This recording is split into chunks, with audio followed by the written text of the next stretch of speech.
So Sarah Palin's in the news again because she posted a picture on Facebook featuring her son standing on the family dog. Now, she thought that this was cute, and she basically included why he did this in the post. Apparently, he wanted to help her do the dishes, and he couldn't reach the dishes. And so, you know, her son kept trying to motion to her, oh, help me get up, help me get up. Sarah Palin didn't notice it, and so he decided to step on the dog, take matters in his own hands. Now, it's important to mention that her son does have Down syndrome, and she didn't really see this as much of an issue, but of course, after she posted it on Facebook, many people, including those who work at PETA, thought that this was a really, really bad idea and dangerous for the dog. Now, Palin responded with her own open letter to PETA on her Facebook page, saying that it was ridiculous that she was getting any criticism at all and that there's a double standard. Now, what the hell is the double standard? Turns out last July, Ellen DeGeneres actually posted something similar on her Facebook page. Well, that's one way to reach the sink. Okay, so it's very similar. And also, she made a point about Barack Obama admitting that he had eaten dog meat in Indonesia. She said the following: chill. I don't think Sarah Palin should ever use the word chill, but nonetheless, at least Trig didn't eat the dog. So that was like a little jab at President Obama as well. Now, it's interesting that she brought up that double standard. I want to know what our panelists think. Hank, make your point. Well, Anna, you know, so the timeline of events is he couldn't get her attention, so he got the dog, he got into the sink, she saw this, and then she took a picture and then she posted it. You know, this woman is a savvy political operator. This reminds me of the time when she posted a photo of her like Chick-fil-A dinner because she knew that it would be a hotbed of controversy. She knows that America is full of dog lovers, and she was just being an attention whore. And quite frankly, as a dog owner and a dog lover myself, I mean, I don't know if this is abuse. I think maybe tasteless is the right word. The kid should not have stepped on the dog. The kid in Ellen's photo should not have stepped on the dog. But Sarah, it speaks to her her desire for attention. Yeah, that's true. She's definitely an attention whore. Yeah. Erica, what do you think? I never in my life thought I would say this, but I kind of agree with Sarah Palin on this one, in that I don't think it's abuse. Is it a great idea to stand on your pet? No. It's a child, it's a cute, funny photo, and this does seem like a slight double standard in that Ellen also posted a very similar photo.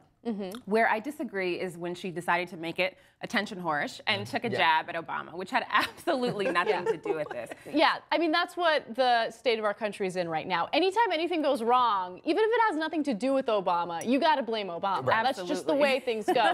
But I do think that she's an attention whore. I don't know if she's savvy enough to realize that this would lead to the controversy that it did. Like, if she did this intentionally for the controversy, I would be shocked, because that would take a lot of thinking. And it doesn't seem like Sarah Palin is really capable of doing a lot of that. But the one thing that I will say is I do agree with her as well. Like, there definitely is a double standard here. Again, I agree with Erica. I don't know if this really accounts as abuse. I don't think that it's a good idea. I mean, what if the dog gets violent and bites the kid as a result of this because, you know, it got hurt? So you never know. It's a bad idea. You shouldn't do it. But nonetheless, the double standard does exist, okay?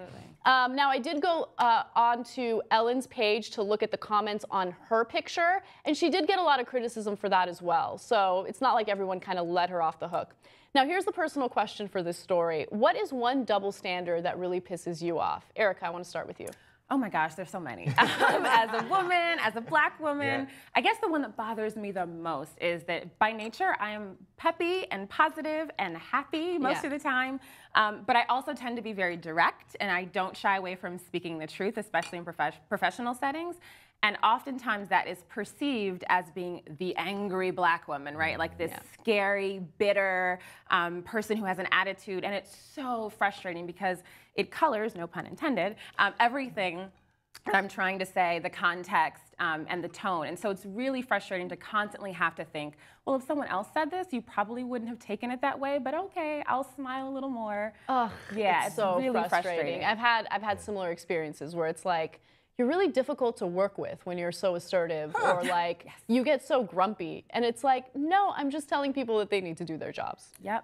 don't think that's grumpy. Anyway, Hank, what about you? I was just gonna say, yeah, when Dave Rubin is throwing things, he's a leader. But when Anna does it, I'm just kidding. Dave doesn't throw things. We love Dave Rubin. No. But I know what you mean by the double standard. My double standard, I guess, to keep it really current, is with the whole gay marriage thing being passed in Florida. Of course, every time something like that happens, all the Christians are like, "Oh, we're being bullied right now. The Christians are being bullied. Oh, the people who are against gay marriage, we have no voice." I'm like, are you kidding me right now? That's a double standard. It's like, don't come infringing on my rights, and then when we fight to keep our rights, you claim that your rights are being violated. This has nothing to do with you. So that's the double standard that drives me up the wall. A lot of drama in Florida right now when it comes to marriage equality. A federal judge said that it's unconstitutional to ban same-sex marriage, so a bunch of counties have finally started recognizing same-sex marriages, but of course there are some counties that want to ban marriage altogether just so they don't have to marry same-sex couples. It's so stupid. So stupid. So the double standard that came to mind has to do with, I guess, being promiscuous. So I mean, look, I'm not a promiscuous woman. At least I don't think I am. But like, but if you are open about your sexuality, if you like experiment with things and you're proud of it, like as a woman, you're considered a slut, right? For men, it's different. You know, you're considered like, like a Casanova, a Lothario. Do that move again. Lothario. Shoulder action. Right? I like Let's all get in on it a little bit. Right? But for a woman, you're like, oh, she's promiscuous, she's bad. Like what? I hate that double standard. But you can't win, because as a woman, if you're also abstaining from any type of sexual activity, then you're also considered a prude. So you can't win either way, which is why I think be true to yourself. If you want to have a little fun, have a little fun. If you don't want to have fun and you want to keep to yourself, do that too. I mean, do you, boo? Literally. Literally. Do you or don't do you? Exactly. All right, well, is there a double standard that you have to deal with on a regular basis that frustrates you? Share your comment in the section below. We love reading from you guys. And as always, we'll see you soon.